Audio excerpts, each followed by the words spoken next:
Hello everyone, welcome back to my channel. I hope you all are doing well. It's been quite a while since I've made videos. I think the last video was uploaded, I guess 10, 12 days back, I'm not sure. Today's video is about my job search in Melbourne.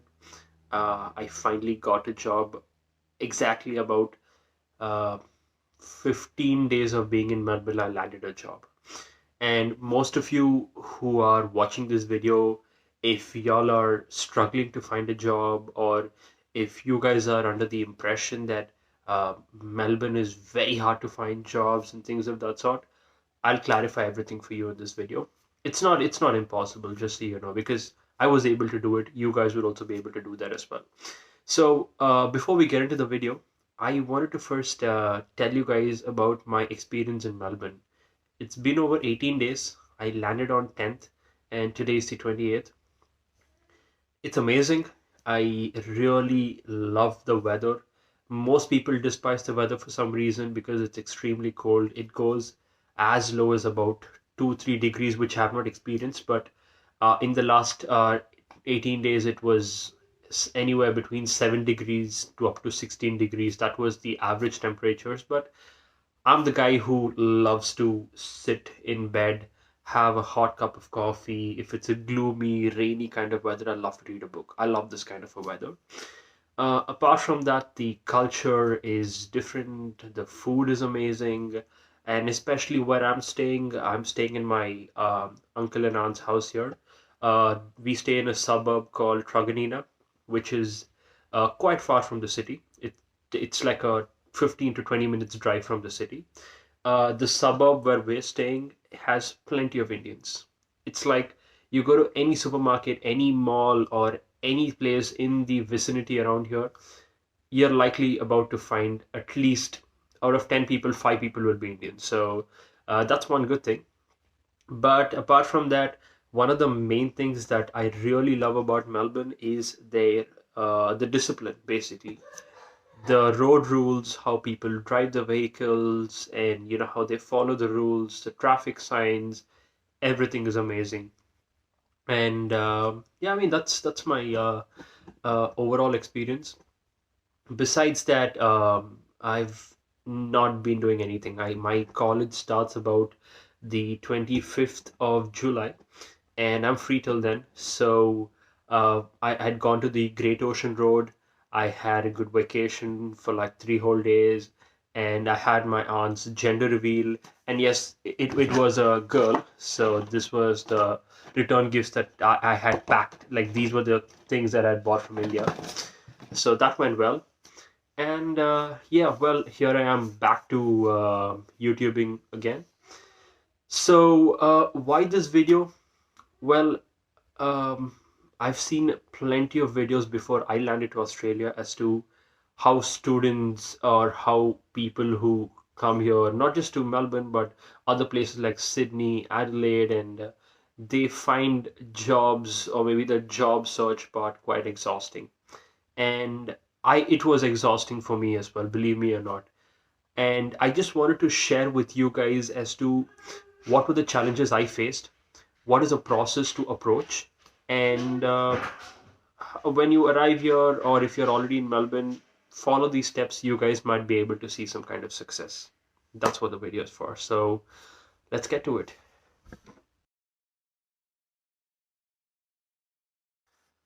Okay, so how did I start looking for jobs? Well, initially when I came to Australia, I already had a client who I was working for to develop a website. This was an acquaintance of my aunt. They started their own company, so I developed an entire website, the link to which is attached in the description of the video. The company's name is Applex, and they provide a lot of services to people in Africa. So the entire website that you're looking at was developed by me and just me, nobody else. So I got paid $500 for that, by the way. They have more projects, and they want me to develop more websites for which I can work at my own hours. Besides that, I need a job where I want to go every day and work, make some money. So for that, is when I started to do a job hunt. So my job search basically was tiring, challenging, and there was a point where I was like, this is hopeless and I'm not gonna get a job at all. But the truth is, my efforts really paid off.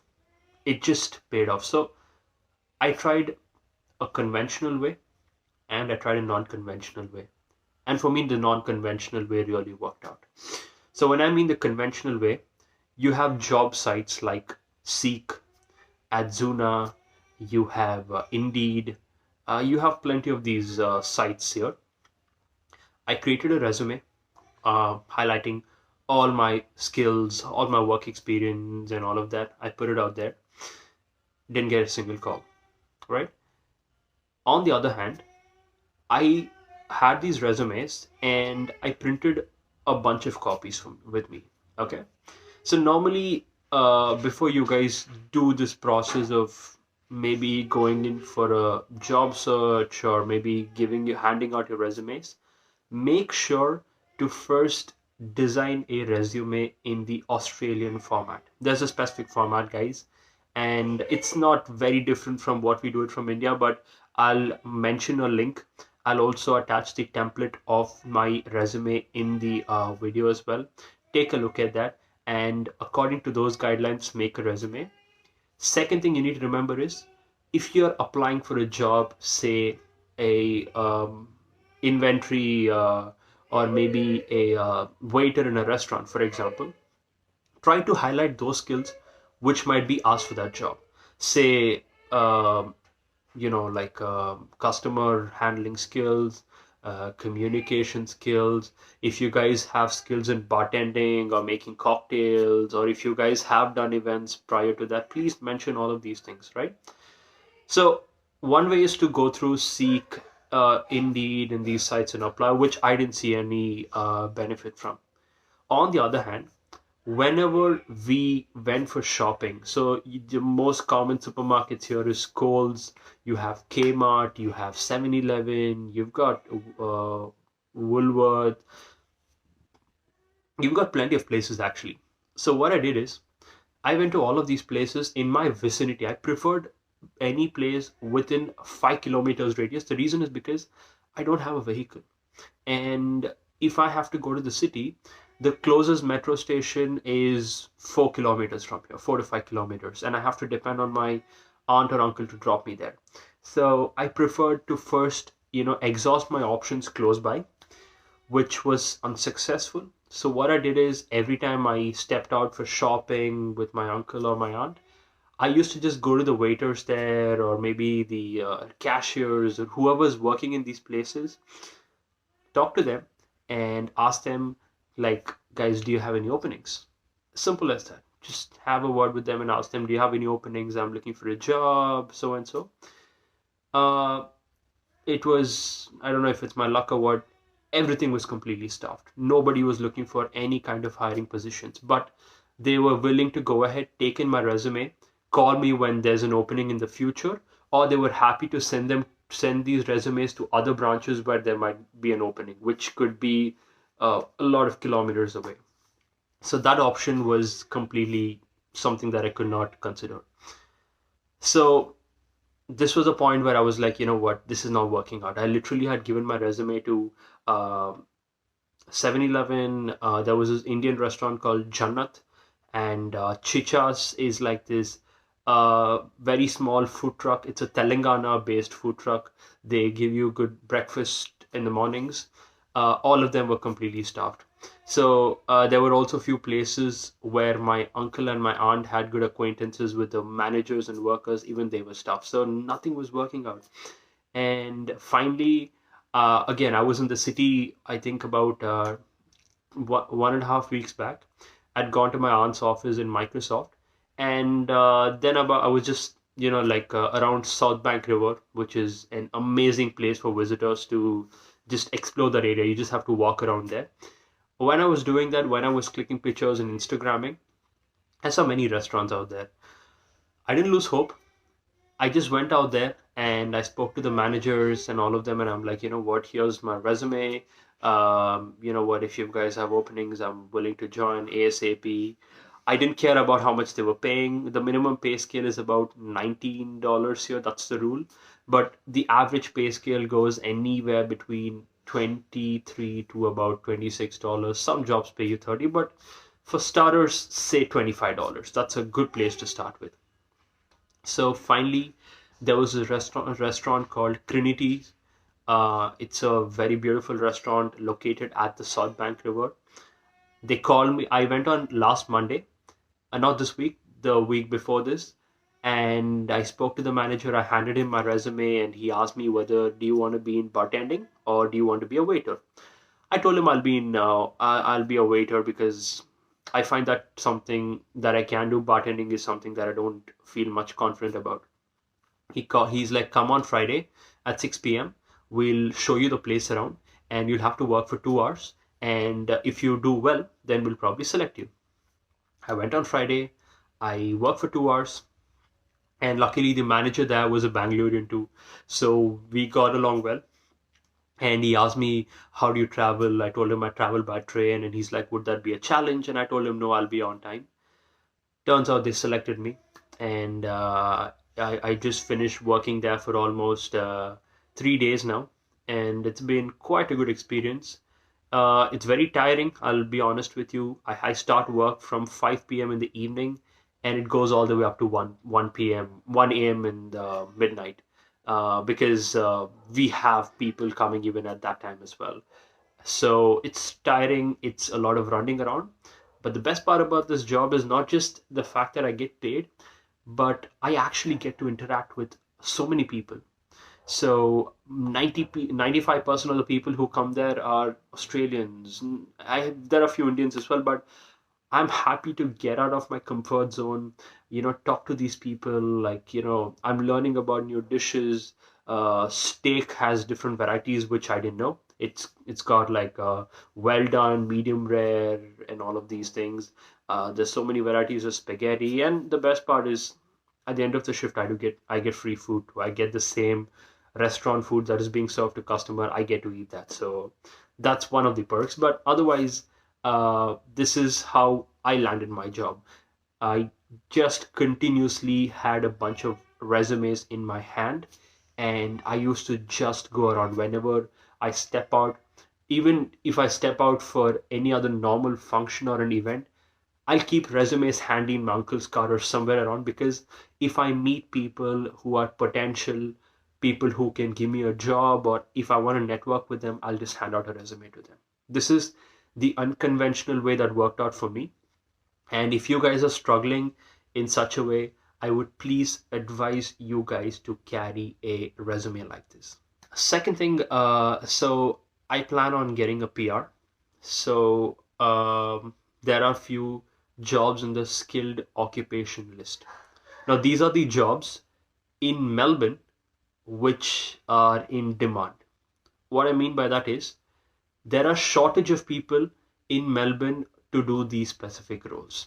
So you have accountants, you have nurses, you have speech therapists. There are a few niche roles, even carpenters, engineers, electricians. These are jobs which Melbourne is happy to give you a permanent residency for. They want you to have a degree in that, be skilled, work in this field. If you are able to showcase that, then Melbourne will happily give you a PR, because there are shortage of skilled personnel in these fields. And the second part is, they pay you really well. Literally, carpenters, or maybe say a plumber, to fix your pipe, he would charge you $200, which is a lot. And that's why, to go ahead and do one of these things, I was also considering on getting into one of these professions. And I finally streamlined it, and I decided to do speech therapy. Speech therapy is more like, there are lots of disabled kids who have a lot of disability from their birth. This could be in speaking, or maybe going about with their daily behavior, and a lot of these things. So things like autism, autistic kids, and all of that. So as a speech therapist, my job is to go ahead help these special kids to become better, to get to understand, to help them speak better, to get them to become more independent, just like any other normal kid. So that's what a speech pathologist or an applied behavioral analyst might do. And in order to get into those jobs, I have to first be certified, and I have to do a course which I'm currently pursuing. This course which I'm doing is costing me about $528, and I'm currently doing this course on applied behavioral analysis, and this is to become a therapist. And once I do this, I will also start looking for jobs in companies which are hiring therapists to go ahead and provide counseling session for these kids as well. So this is how I am trying to create opportunities for myself. And for the time being, I also have a job for me in hand at a restaurant. And apart from that, I'm also working on the website. So these are the three different sources in which I am trying to generate income for me. The challenges that I've faced in this process, which I'm still facing, is one main thing is to get a car. 99% of the people in Melbourne use a car. I have not seen a single person use a bike, like how we might do it in India. You'll see every second person might be having a two-wheeler, but here, no. Every house, everybody on the road you see has a car. Most people who come to Melbourne or any part of Australia, they buy a second-hand car and they start doing Uber Eats, Deliveroo. There's plenty of food delivery services here. You also have Menulog, DoorDash, and all of these services. You can either do it with a bicycle, a car, or a scooter. Scooter and bicycle is a no-go because it's an extremely cold climate here. It's 1 minute it's gonna be all warm and cozy, and the next minute it's gonna get extremely cold. So doing it through bicycle and two-wheeler is a no-no. So the only option is to get a car. Not just that, but say if I have to travel from here to the city, me traveling to the station, taking a train, going to the city, and then coming, it's gonna take me close to an hour and a half one way. Say if I had a car, my entire travel would be done in within 30 to 40 minutes. So that's the difference of why it's good to have a car here. So that's the only challenge which I'm facing right now, and that's why my first priority is to save up enough amount of money. It takes about $3,000 to $4,000 at a minimum to buy a good second-hand car, and that's what I'm going to do next. So I'm going to be earning, saving up some money, and buying a car. This will not only help me look for jobs which is far away from home. They will be happy to give me this job because I have my own mode of transport. Not only that, I also wanted to start doing Uber Eats and all these delivery kind of work as well. So having a vehicle would be really convenient. So that's the next step of my journey, which you guys would definitely be witnessing as well. And finally, guys, thank you so much for watching this video. If you guys have any thoughts, questions, please do put them down in the comments. I'm more than happy to get them answered for you. So the next video I'll be uploading is quite an important one because this video I'll be talking about all the documentation work which you will need when you land in Australia. To start getting into any kind of job, you will need to do your tax file number, Australian business number, you need to have a bank account, getting your SIM card, which is the best provider. I'm going to be making a video entirely on this, and this is quite a lengthy procedure. It also talks about your police verification and all of that. So stay tuned. I'll upload that within the next week or so. Have a good day, guys.